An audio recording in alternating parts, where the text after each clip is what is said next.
welcome to part two, giving and receiving great feedback. Why would you want to do that? The reason is the only way to get better is if we give positive, negative, constructive, whatever you want to call it, feedback to do something different. This is working, this isn't working. So part one, we talk about giving it. This is part two, we're going to talk about receiving it. They go hand in hand because it's no fun, no fair to just give it and not get it. I'll just leave it at that. So there's four things, and this applies to both giving and receiving great feedback. Number one is ask for or get permission before you give it, even before you receive it. So it's like, hey, I want feedback.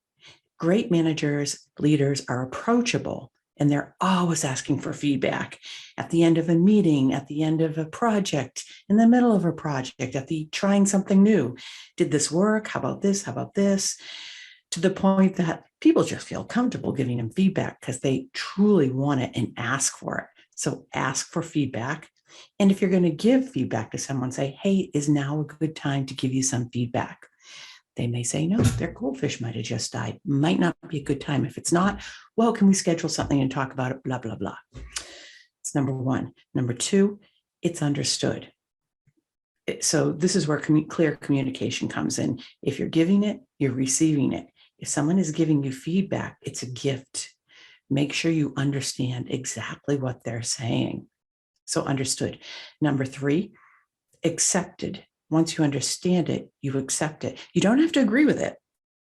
You don't have to agree with it. You just have to accept that I understand it and you've given me that feedback,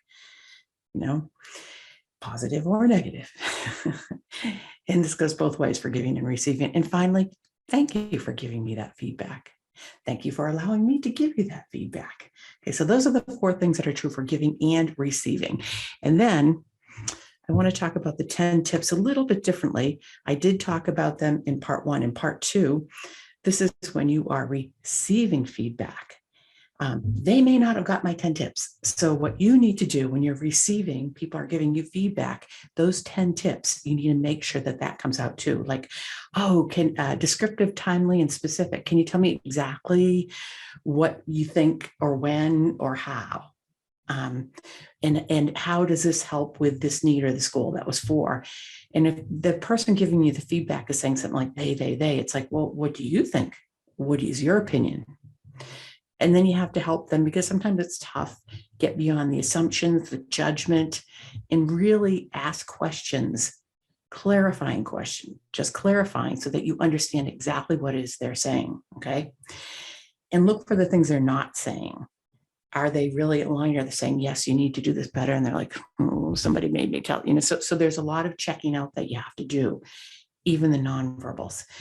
And finally, what would be helpful here? What do you think should be done instead? So they may not give you the helpful tips, but you could ask them. So those same tips, when someone's giving you feedback, to really go through that list, if you think of it, and make sure that you truly understand it and where it's coming from. So thanks very much for listening. This is to your high-performing, ever high-performing, more effective and efficient teams and meetings. Thanks. Bye. This is Star.